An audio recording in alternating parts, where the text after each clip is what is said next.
A noisy crowd surrounded Cape Town's City Hall on all sides. More than 100,000 people had gathered here to see a living legend with their own eyes. This was a man who played a key role in the history of Africa, the one who changed the political views of the entire world. People were waiting for Nelson Mandela. A former enemy of the state, Nelson Mandela was sentenced to life in prison and now stands facing cameras in front of a crowd of thousands. People welcomed his every word eagerly. Looking at them, Nelson's mind takes him back to the past. Rolihlahla Mandela was born on July 18, 1918, in the village of Mvezo, Eastern Cape Province. Despite a long journey taken, Mandela still remembers his childhood and recalls the very shadow hanging over his country. Rolihlahla goes to Qunu High School in the afternoon with other children. It was there that he got his middle name, Nelson, which would become well known throughout the world. According to school tradition, the teacher gave children Christian names. Despite the fact that Nelson's father leads the village of Mvezo and is an advisor to the king of the Tembu people, the boy's life is just as harsh as everyone else's. Every day, little Nelson and his friends see British patrols out on the streets. Now, when the light of the coming sunset streaks across the dark sky, Nelson is in great danger. He rushes along familiar streets back in the direction of his house, but he barely has enough time to just hide from the patrols. This is a curfew for all the blacks here. They must be home before sunset. Mandela's father died when the boy was only 12 years old, but he was not left without an education. The regent of the Tembu people himself became his official guardian. The memories suddenly faded. Nelson looked down at his wrinkled hands. He is no longer even a young man now, but still, he does not regret even a little the path he has traveled. The now elderly Nelson chuckled and remembered his years as a student and his first protest. Even then, he could not sit still, and a certain need for justice haunted him. He wanted to get a bachelor's degree, but the struggle for the people's freedom became more important. Setting aside his textbooks, the young Mandela went out to the area of Fort Hare University College along with other students. The teachers and college staff looked out the windows, anxious and confused. They had never seen such a protest within these walls. Nelson had never felt more free. Shouting out slogans in support of the South African people, Nelson was confident in his righteousness and victory. Yet this elated feeling soon passed when he found himself in the director's office. Mandela was expelled, although there was very little left to do in order to receive his diploma. Nelson had no choice but to return home. But there he was not greeted with a warm welcome. The Guardian King was furious. This college dropout had disgraced his name. The king said that if Nelson did not return to Fort Hare, he would find wives for him and his cousin Justin. Rather than obey the king, Nelson and Justin fled to Johannesburg. There, from 1941 onward, Nelson Mandela worked as the head of the mine security, having made useful acquaintances along the way. Before long, he began to write articles through a law office. He then returned to college and graduated in 1943. Memories of his reckless youth always made him smile. The elderly Mandela glanced over at his fellow African National Congress. He joined the ANC back in 1944, and now many of his friends are no longer alive. Someone was killed, someone else succumbed to a disease, another disappeared behind bars forever. In the 1940s, there was a real nightmare taking place in South Africa. The National Party, formed from the descendants of the colonists, actively promoted a policy of racial division, apartheid, where only whites were in power, and all the blacks were removed from their posts. Such actions generated a whole wave of protests. People became impatient, and the discontented took to the streets. Mandela was there too, and he remembers that time well. He had only to close his eyes, and he was there again. Nelson is surrounded by a huge crowd, occupying several streets. South African flags are flying over the heads of the screaming people, and countless National Congress posters are raised. Looking at this, Mandela feels a seemingly unreal power. He is confident that this day, December 5th, 1956, will become a historic date. But soon the procession stumbles upon the police barricades and breaks like a wave on the shore. The police start shooting in the air, and a huge group of protesters grabs Nelson and carries him away. Those running in panic do not notice that they are crushing other people to death. But Mandela is not used to retreating or running away. Why run if you are already a prisoner of the state? Approaching a police car with cold handcuffs on his wrists, he has no fear. Nelson was under house arrest on March 21, 1960, during a protest in Sharpeville. The police killed 69 unarmed people there. Riots broke out and people went berserk. For the first time, a state of emergency was declared in the country.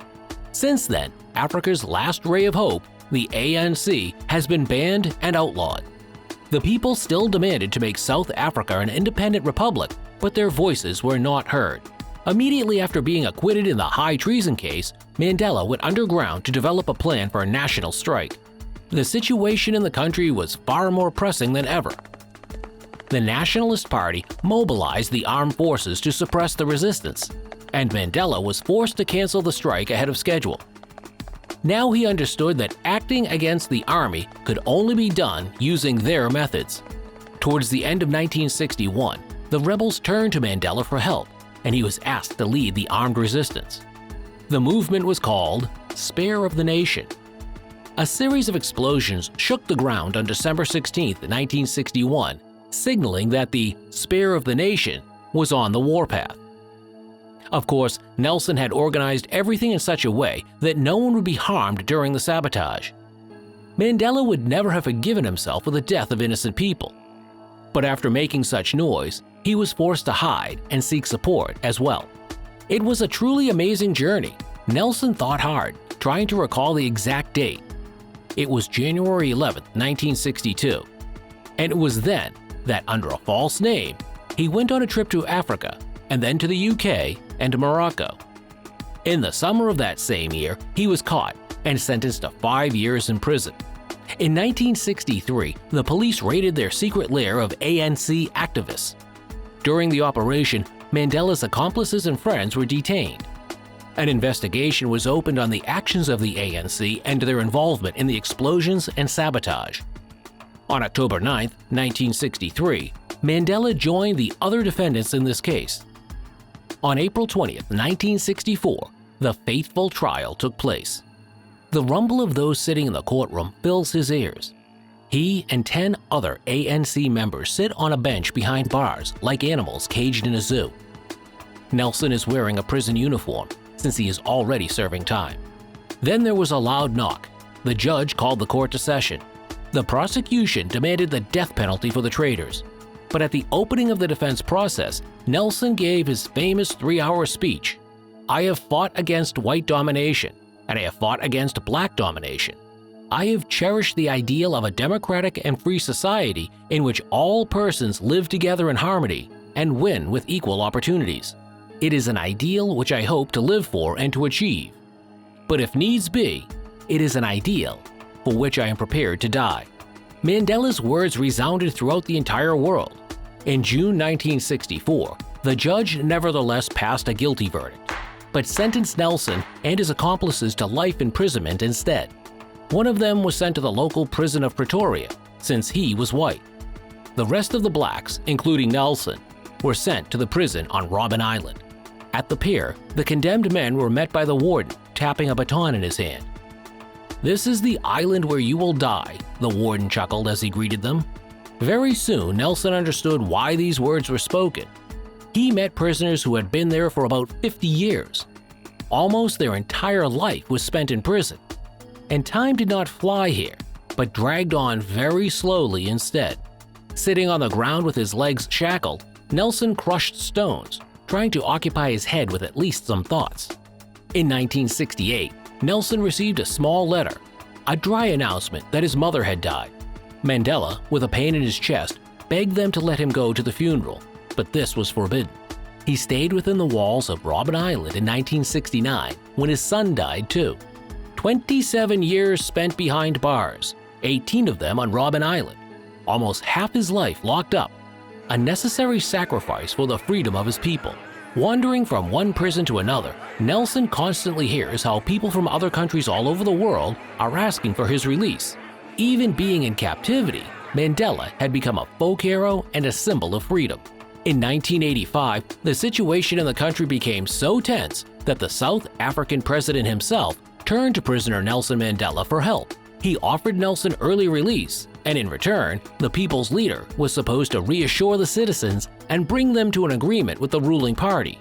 Mandela refused, saying that the prisoner could not negotiate. For all 27 years of his imprisonment, Mandela refused parole more than 3 times.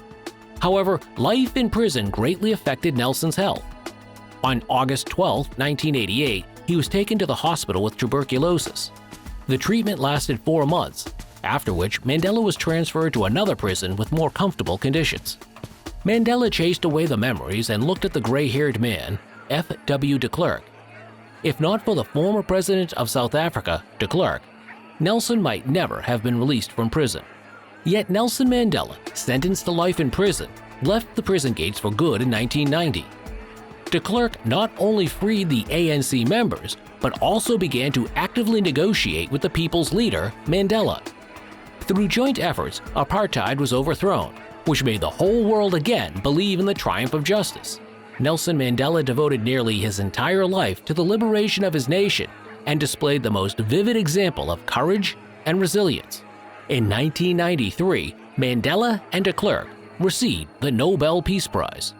In 1994, the people's leader, Nelson Mandela, was elected the first democratic president of South Africa. He promised to stay in power for only 1 presidential term and then hand over the government to younger and more promising successors. He kept his promise, but after surrendering his post, he remained actively involved in political affairs.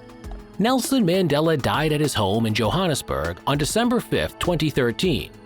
This great man, who influenced the course of modern history, still inspires many people to take action, even those who are not necessarily connected to politics. Do you think South Africa could have defeated apartheid without Nelson Mandela? Does the success of a movement depend so greatly on the perseverance of its leader? Let us know what you think in the comments below. And don't forget to give this video a like and subscribe to the channel.